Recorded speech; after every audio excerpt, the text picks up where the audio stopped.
Hey everybody, and welcome back to Bearcat Update. Today, I'll be updating you on how the seasons are looking for our spring sports. From winning streaks to career achievements, we've got a lot to cover. So let's get right into it.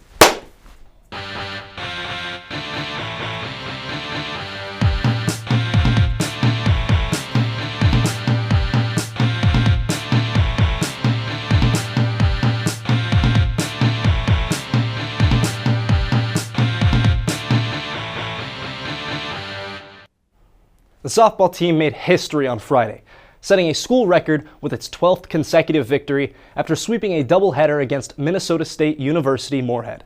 The Bearcats improved to 20-5 overall with a dramatic 1-0 walk-off win in the opener, followed by a 3-2 comeback victory in Game 2. Game 1 remained scoreless through 6 innings, as both teams struggled to break through offensively. The breakthrough came in the bottom of the 7th after Amara Love delivered the game-winning hit, singling up the middle to drive in Emma Haig and seal the walk-off victory. The win marked Northwest's 11th straight. Jaden Striegel was dominant in the circle, throwing a complete game shutout. Striegel threw 87 pitches, 60 for strikes, and forced 17 groundouts as she improved to 9-1 on the season and earned her 7th consecutive win. The second game proved just as competitive. MSU Moorhead briefly held the lead in the 6th, but the Bearcats took it right back when pinch runner Kareen Morrison scored a wild pitch to tie the game. Moments later, Kirsten Todd grounded the second on a fielder's choice, and Sarah Farlow beat the throw home to give Northwest a 3-2 lead. With the sweep, Northwest's record moves to 20-5 overall. The Bearcats will next travel to face Augustana University on Wednesday, March 18th in Sioux Falls. The Bearcats baseball team recently matched up with William Jewell Cardinals in a game that was originally set for Tuesday. After building a 14-1 lead in the bottom of the 4th inning, the game saw a cancellation due to weather. The game was then rescheduled for the next day, where the Bearcats did not let the erasure of an excellent performance get the better of them. Earning an 8-2 victory over William Jewell, the Bearcats repeated a strong offensive performance that included 10 hits, 5 doubles, and a home run. With the win, the Bearcats improved to 17-6 on the season and extended their winning streak to 6 games. Northwest jumped out to an early lead in the 1st inning. Frank Gall was hit by a pitch and moved to second on a passed ball before Jeremiah Kabuyaban launched a 2-run scoring home run to right field to give the Bearcats a 2-0 advantage. The Bearcats added their lead to the 2nd inning with 4 more runs. William Jewell got on board with the 4th inning and added another run in the 5th after a hit batter and a Bearcat fielding error helped the deficit increase from 6-2. Gall added a double again and crossed the plate on a sacrifice fly from Kabuyaban to cap the scoring at 8-2. Northwest will return to action Tuesday, March 17th, when they travel to Warrensburg to face the University of Central Missouri.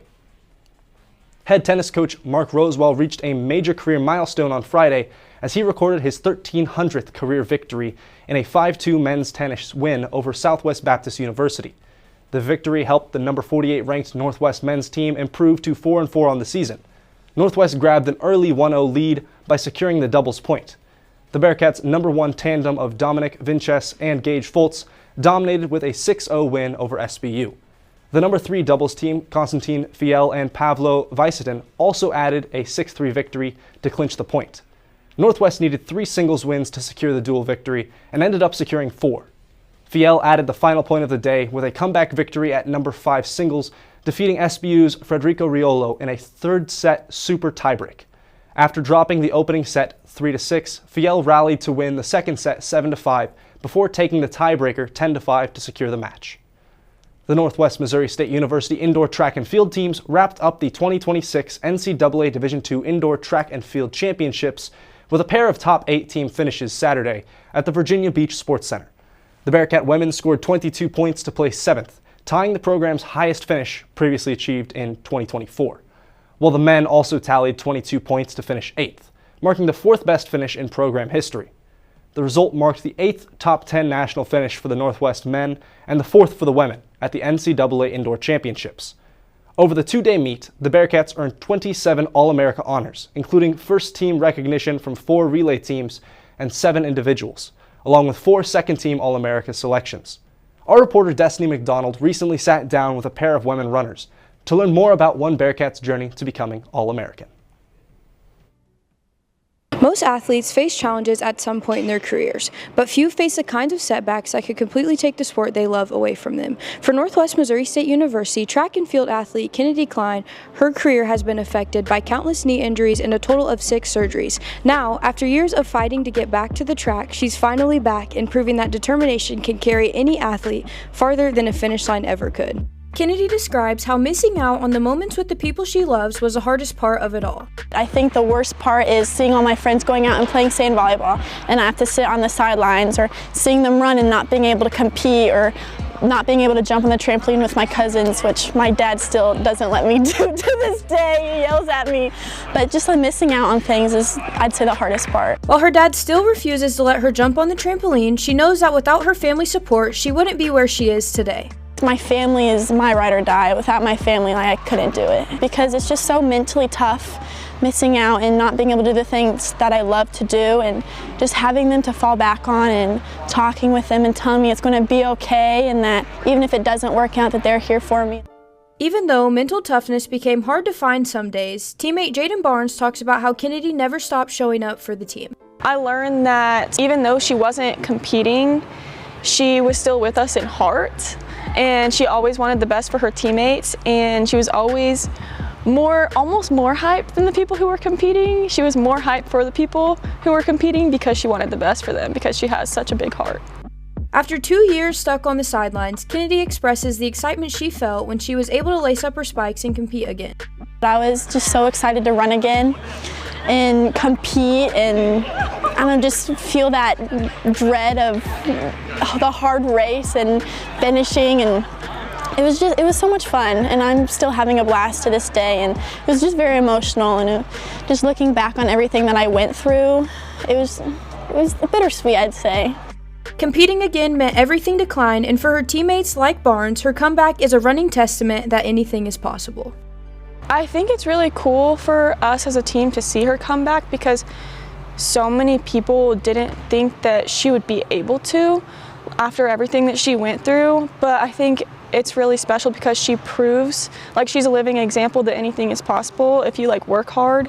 And yeah, she's just resilient, and it's encouraging to all of us that she gets to come back and do what she loves and be surrounded by people who love her too. After years of setbacks, recovery, and persevering, stepping back on the track means way more than just competing again. For Kennedy Klein, it's proof that the journey back can be just as powerful as the race itself. Reporting from Hughes Fieldhouse, I'm Destiny McDonald with Bearcat Update. Back to you. Thanks, Destiny. We're going to take our first break of the show. When we come back, Gabe Porter and Jackson Phelps will give us their picks for the upcoming slate of MIAA and Bearcat games. We'll be right back.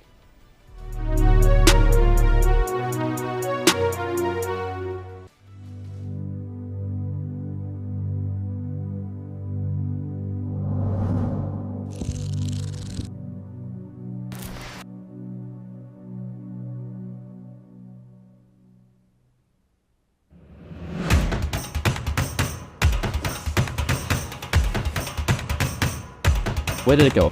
My notebook on Northwest News has everything I need. Is this what you're looking for? I get my news from the Northwest Missourian, or you can check them out on YouTube at KNWT TV. Huh, okay. I guess I'll check it out. To stay up to date in Maryville, tune into Digging Deeper with the Missourian every Monday at noon on KNWT TV. Wait, how long have you been in my closet?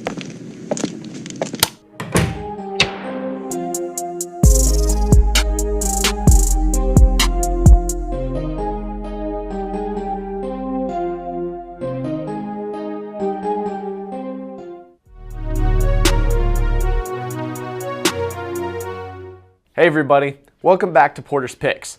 In today's episode, I want to do something a little different, so now that we're halfway through the season, we're going to revisit picks I've made and see how I'm doing so far this season. Up to this point, I've given you my picks for a total of 12 different matchups. So let's take a look and see what I got right, what I got wrong, and if I had any perfect or disastrous picks. We're of course starting off in week 1, where I made picks for a trio of MIAA men's basketball games, and my first pick of the season was for the Fort Hays State Tigers to take down the Emporia State Hornets 78-64.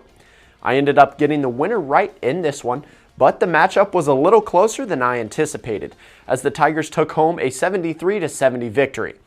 Next was my first disastrous pick of the season, where I got a little too hot with my takes. I had the Washburn Ichabods, who were ranked number 1 in the country at the time, losing at home in a shootout against the Arkansas Fort Smith Lions. In reality, the now number 3 ranked Washburn Ichabods took home a comfortable 81-53 victory. My final pick in Week 1 was when the Bearcats faced off against the Missouri Southern Lions in Joplin. I had the Lions taking this one 83-75, but the actual result was nearly the exact opposite, as Northwest proved me wrong, defeating Missouri Southern 81-74. In Week 2, I picked 2 more MIAA men's basketball matchups and made my first pick for a Bearcat women's basketball game. To start things off, I chose the Missouri Western Griffins to take down the Arkansas Fort Smith Lions 78-73. The Lions proved me wrong in this one, as they bounced back from the Washburn loss and earned a 98-87 victory over the Griffins. Next up, I had the Pitt State Gorillas taking down the Missouri Southern Lions 83-79 in a matchup of ranked teams. This was, unfortunately, another incorrect pick for me, as the Lions knocked off the Gorillas 83-75. To wrap up Week 2, I took a look at the Bearcat women's matchup with the Northeastern State Riverhawks. I had the Bearcats winning this one 68-57 and nearly had my first perfect prediction of the season, as I was just 1 point off in the Bearcats' 68-56 victory. Things aren't looking great through Week 2, as I sat just 2-4, but I promise things are getting better. In Week 3, I picked 1 men's basketball game, 1 women's basketball game, and made my first baseball prediction of the season. Starting things off, I had the Central Missouri Mules to beat Missouri Southern 78-69. My score was a bit off, but I did pick up the win, as the Mules scored a huge 95-69 win over the Lions. For game number 2, I stuck with UCM, as I had the Jennies basketball team taking down Pitt State 73-65. I picked up another win and was nearly dead on, as the Jennies beat the Gorillas 73-68.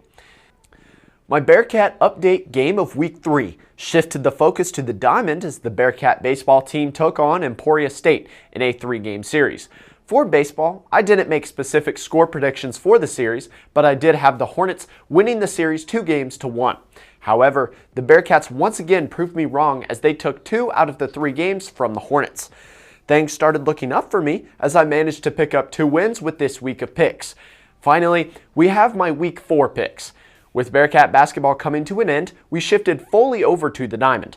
I started off the week by picking the UCM Mules over Washburn, and they've proved me right, as they earned a tightly contested 7-6 win over the Ichabods. Next up was Pittsburgh State taking on the Newman Jets in Wichita. Although I joked about the Jets to pick up a major upset here, I ended up going with the Gorillas, which was a good thing, as they picked up a massive 18-run win. My third pick from last week is still pending, as we await the Bearcats taking on Central Missouri in Warrensburg. So now, here we are at the halfway point of the season, where my picks sit at 6-5 following a rough 2-4 start. A couple weeks ago, I also started asking our other hosts for their picks as well. So far, both Wiley Ray and Hayden Lavaley have gone 4-2 on the season, while Jackson Phelps has managed a perfect 6-0 record. But I can't go without making at least one pick for this week. So for this week's Bearcat Update Game of the Week, we have the Bearcats traveling to Topeka, Kansas to take on the Washburn Ichabods.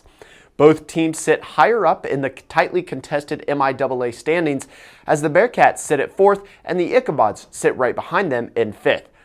It will be a tough matchup, but the Bearcats have proved themselves, as they claimed 5 series wins against tough teams like Emporia State and Missouri Southern. Northwest is averaging .290 on the season at the plate and continues to rack up base hits, as they close in on 100. With that being said, I'll take the Bearcats to take down Washburn with a 3-0 sweep of the Ichabods. That's all for this week's edition of Porter's Picks. We're going to send it over to Jackson, as he gives us another week of Bearcat Breakdown. Take it away, Jackson. Welcome back to another edition of Bearcat Breakdown.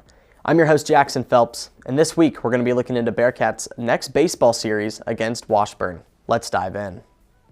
Washburn started off the season by taking a trip down to Florida, taking on different teams in the area. They won only 1 out of their 4 matchups, with that win coming from an 18-7 thumping of Palm Beach Atlantic. They came back to Topeka in the Steve Anson Classic, where they took on the University of Sioux Falls twice, winning 1 of 2, and also took on the 23rd-ranked Metropolitan State University of Denver, losing 4-3. Overall, a rocky start for the Ichabods, but they have had good conference wins over Fort Hays and UCO. Northwest continues to dominate in MIAA play as they swept the Missouri Southern Lions in that 3-game series. That was part of a 5-game winning streak that also featured wins over William Jewell and Emporia State. There are a few notable players on the Ichabods who have helped them to some good wins, starting with junior outfielder Ian Luce. Luce has been Washburn's biggest bat with a team-leading .370 batting average. He also leads the team in hits with 30 and RBIs with 18, as well as launching 3 home runs. The ace on the mound has been Kai Bennett, and he has posted a .476 ERA through 22 2/3 innings pitched. He leads the team in strikeouts with 26 Ks while only allowing 19 hits and 14 walks. On the Bearcat side, it's been Jeremiah Kabuyaban who has lit up the bats as he is leading the team with a .400 batting average. He shined in Game 1 of the Missouri Southern Series, going 2 for 4 with 2 home runs, 3 runs, and 4 RBIs. The ace for the Bearcats has been Landon Wells, and through 16 2/3 innings pitched, he has posted a team-leading .270 ERA, as well as 18 strikeouts and only allowing 11 hits and 5 walks. This is another big opportunity for the Bearcats to improve their conference record and to prove they have what it takes to compete with big teams. Now, Washburn has been cold, and they aren't as big of a matchup as some of the other teams the Cat have matched up with. But with that being said, I'm going to agree with you, Gabe, and take the Bearcats in this series, taking it 3-0. If the bats stay as hot as they are, any team will have a hard time slowing down these Bearcats. Well, that'll be it for this week's edition of Bearcat Breakdown. We're going to take a quick break, and when we come back, I'll be back out on the floor with Wiley Ray for another edition of Weekend Sports Report. We'll be right back.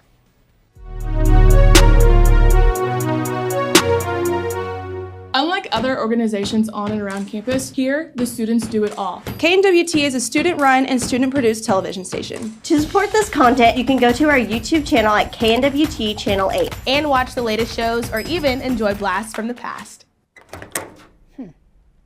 Oh, hey, you're here. You ready to get started? Then let's go. At KNWT, we do a lot. We have sports, news, and so much more. But you're probably wondering, well, what do we do? Well, we do promos, behind-the-scenes looks at KNWT productions, and, well, everything creative in between. So, who are we? Well, we are Creative Services.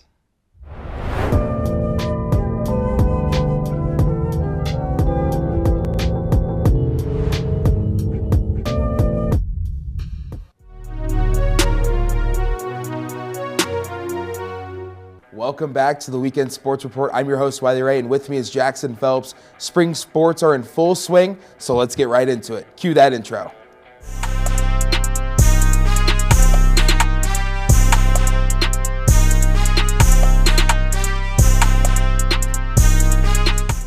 The Bearcat softball team has won 12 straight, and that's the first time since 2001. Jackson, they are on a hot streak right now. They sure are, 20-5 overall. Whenever you get a team like this in baseball or softball, it becomes really hard to stop, especially winning 12 in a row. First time since you said 2006 when they had 11 in a row. Such a hard thing to do and a hard feat to come across, but it's really cool that we're watching this softball team who has many great players from last year returning. We kind of had a feeling that this team was going to be a little bit different this year, and they're putting that plan into action. So it's been really fun to watch, and there's no slowing down these Cats right now. Yeah, the Bearcats took a doubleheader sweep against MSU Moorhead, and we'll talk more about that. And we actually have some highlights from that one, as it was a thriller in Game 1. But Jackson, like you said, Jaden Striegel, Amaro Love, two of the biggest key names for this Bearcat softball team. Like you said, Striegel, a complete game shutout, only allowing 2 hits in 7 innings pitched, 2 strikeouts for her. She is, every single time she's been on the mound for starting, she's won 7 consecutive games. She really has taken stride in that mark of being the dominant ace for the Bearcats, and in a great dominant win, especially only winning 1-0. That goes all the way back to the pitcher of saying, hey, this is the big reason why we won this game. The walk-off's cool and all, but then you really got to realize that, hey, Striegel going 7 innings, no hits, No runs, 2 hits. It was a great outing. Yeah, and also talking about her pitching performance in the circle, she threw 87 total pitches and 60 of them were strikes. And a quick cat fact, 17 of them were ground outs. So 77 total pitches that resulted in an out or a strike was a great performance from Striegel. It really is, especially whenever you're only down to so many outs, getting most of those on the ground for your team. And that's just the quality fact of putting the ball in play, trusting your defense behind you. When you have a pitcher who's confident with putting the ball in the zone, allowing the other team to hit, and trusting the defense behind you, that's a great ace to have. Yeah, and let's talk about the offensive side, the bat side for the Bearcats. Bearcats had 8 hits off of 1 run in game 1, but they left 9 on base. So they're giving themselves the opportunity of getting on the base paths. But one thing I noticed is they weren't able to take advantage of those opportunities. There were times where they had multiple runners on base, but unfortunately they just weren't able to bring them around or even advance them over in some cases. Hey, the game of softball is a game of failure. You're going to get opportunities and a lot of those are going to go to waste. But the one opportunity that you do have that you don't miss, that's the one that you're going to have to hold above you for the rest of the game, especially that walk-off. Yes, you're going to look back on the times when you had 2 runners in scoring position, you had bases loaded. It doesn't matter. That one hit got you the win, and that's all that matters at the end of the day. But it's also a good thing to note that your team is still able to put yourself in positions to win ball games. So if you keep runners in scoring position all season long, some more of those opportunities are not going to be much failures, but they're going to work out in your favor. So even though there was 9 left on base, I still see runners on base. So yeah. I think for the future ahead, that's something good to keep up. Yeah, and even though you leave runners on base, just to your point, it's a game of failure, it's a game of mistakes. That's just how softball is. Yeah. You go 1 for 3, you're in the Hall of Fame for that. You go 300, you're in the Hall of Fame. Right. But one thing to also look at in game 2, Ryan Moore, 6 innings, 7 strikeouts, 3 hits, and 1 earned run for Moore. Great performance on the circle for her. Yeah, both games. It really does show that the Bearcats, this is a pitching type of team. Yeah, the bats were alive more in the second game, but whenever you have the consistency of keeping the pitcher on the mound, being dominant the whole entire game, that's just going to show miles and miles ahead of the team that you're playing against if you have the better ace and the better pitcher on the mound, especially when you have a pitcher who can go almost the full length in both games. You don't even have to touch your bullpen. So, that is really a great thing to note for that win. Yeah, also on the offense side, they took it 3-2, But now I'm sure you're wondering, what's going on with the background? It looks a little different. Well, we're about to show you why as we shift to my favorite segment here on BCU, Rays, Plays, and Highlights. This week, brought to you by Cat Vision. Let's take a look at our first play. This one, right here, bottom of the 7th for the Bearcats, a 1-2 swing by Emma Haig, squeaks it right between first and second for a leadoff single.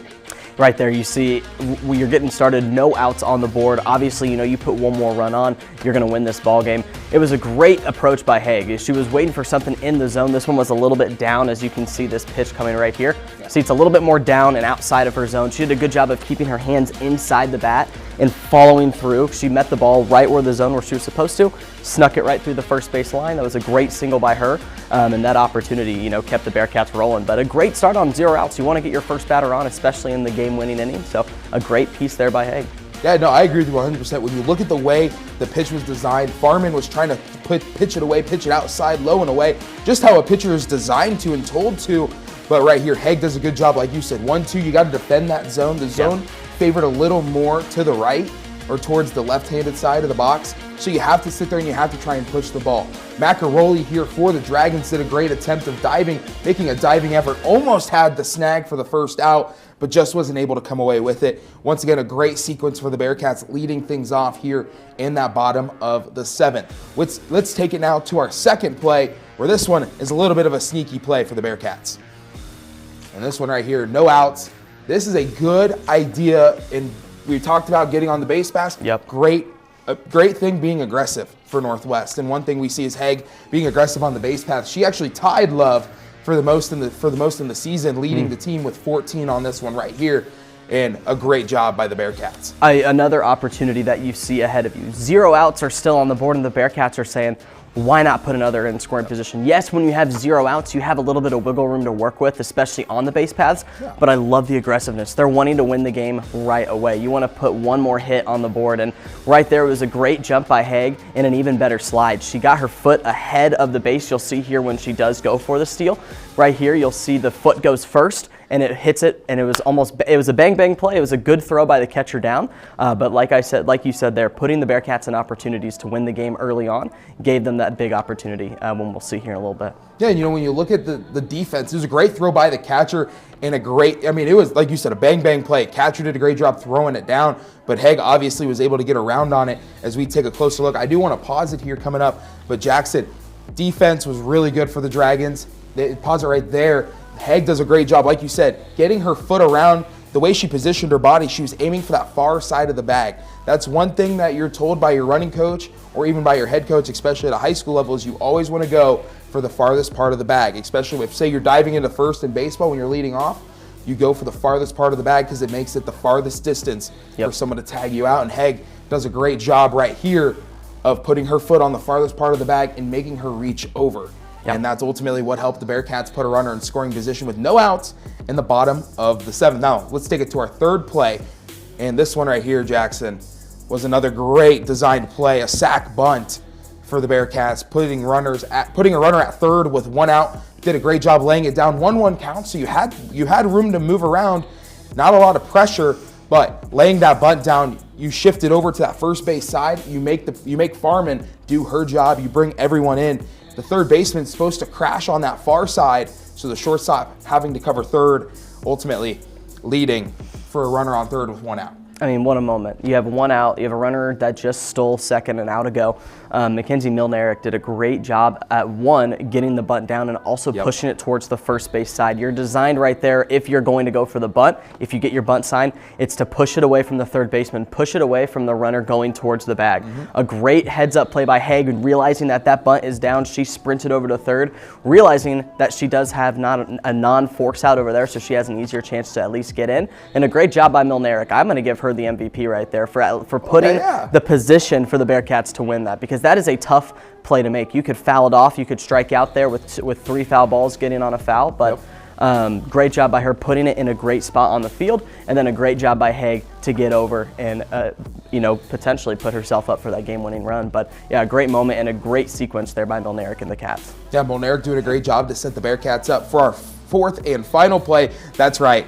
New screen, we get 4 plays, 1-1 count, 1 out. Amara Love, a squeaker into the outfield for the walk-off win for the Bearcats. They take it 1-0. And this one right here, Jackson, perfect for Amara Love in a great spot for the senior. Just finds it right on the lip. And then if you also take a look, the center fielder tried to read the hop thinking it was going to hit the dirt, but instead just snuck right under the glove. And Haig crosses the plate for the win. Sometimes all you got to do is put the ball in play. That's what I was taught while playing baseball growing up, was just getting the ball in play. Magic can work. This play, it looks like an easy pop-up for either the shortstop, the second baseman, or the center fielder. It's not. My uncle always called these types of hits duck snorts, the ones that float over just the infield line before the outfield, where it just bloops kind of over. Just putting the ball in play got the Bearcats the win. And that's kind of what we saw all inning. It was just getting contact on the ball. We saw Haig started off with the single, then getting the bunt down, then Love, all she had to do, just plop it over. She did have one out, so if she popped it even farther, that could have been a sacrifice fly. But good heads up by Haig. She's obviously waiting to see if they're going to catch it so she can sacrifice, but you saw that she came a little bit earlier because she saw that ball was hanging up just a little bit too short. So a great job by Love and a great base running by Haig as well. She was the main factor of getting from first all the way home and putting the Bearcats in the win column. Yeah, and you can see that the wind played a factor. I mean, that whole day, the wind was out of center field. So even if it got up, it hit a wind wall and just fell. And so right there, the wind definitely helped play a factor in that one for game 1. But the Bearcats took game 1 1-0 and took game 2 3-2 to take the sweep over the Dragons and move to 12 consecutive. That's all for this week's edition of Weekend Sports Report. We're going to take a quick break. We'll be back in a minute with more Bearcat Update.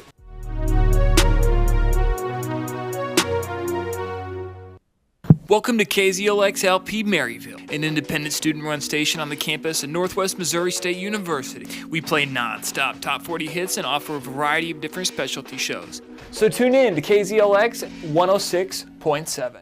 Gabe, did you hear the news? New Game Plus is coming back with a season 2. More like season new. This season, we're switching things up with a fresh coat of paint and a fresh crew of pats. We've got it all from tech history to the hidden secrets of your average console. And don't forget about our wacky shenanigans. So make sure to catch New Game Plus Season 2. Tuesdays at noon on KNWT.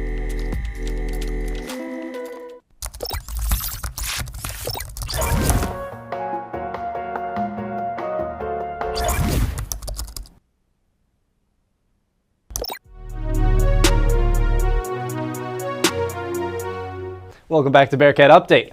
Earlier this week, our reporter Cayden Simpson sat down with baseball outfielder Frank Gall. He talks about his decision to come to Northwest and his approach to the game. Here's a quick look at that interview. Welcome back to another Bearcat exclusive interview. Today I'm here with Frank Gall, one of the baseball players for Northwest's baseball team. So you spent last season at Mo West, and then you came over to Northwest, who is the biggest rival for Missouri Western. What brought you here? I would say, honestly, in the summer, I met Coach Jandrin because he played for the St. Joseph Mustangs, and I played with the Mustangs, and he was around a lot this summer, and I met him. And he was hanging out all the time, and I got to know him, and 4 or 5 of my buddies also played there that were coming here and committed, so it was a pretty easy decision, pretty close to home, and I've always heard good things about Northwest, and you know, it just seemed like a great fit for me this year with my friends, and Coach Jandrin has really helped me out, and that's a big reason why I came, for sure. And you're a guy who hits the ball all over the field. What's your approach when you come to the plate? I definitely just have to try to stay up the middle of the field. If I try to hit the ball to right field big, it usually doesn't work out for me, so I try to swing not so hard and stay up the middle of the field and try to keep my approach on the middle of the plate and not chase pitches away. Now you're also a big base stealer on the base paths, 12 for 12 on the season. How do you consistently get such a good jump? I would say it's what we do at practice. The way we prepare, and our coaches always have a good scouting report on the pitchers, so we know what their tendencies are, and that makes it easy for us, for sure. And then on the defensive side of the ball, only have 1 error this season, playing in center field, playing in the outfield. That's a lot of ground to cover out there. What allows you to be so confident in playing that position? I would also go back to just our preparation. I would say at practice, I mean, I see balls up in the air all day long, and we work together as outfielders, and my outfielders help me out a lot by communicating with me. So they help me out a lot. Even my infielders, they point it out in the sky for me. So, I mean, it makes it easy when you have a really good team around you. With so many games during the season, what is your mindset, whether it's win or loss? We just have to stick to our process and keep working and keep trying to get better each and every day. We've won some games here, but we still feel like we could play much better. And so, I mean, every day we're just going to try to keep building and keep working. And who is your inspiration and why? My inspiration is probably my dad, I would say. He pretty much, my mom and dad, but for baseball, it was definitely my dad. He just did everything for me as a kid. I mean, he coached me. He showed me the way how to play the game, you know, and he's always there for me, always supporting me. And yeah, just a big shout out to my dad for sure. Did he play as well? I mean, he played in high school. He wanted to play college baseball, but I don't think it worked out for him.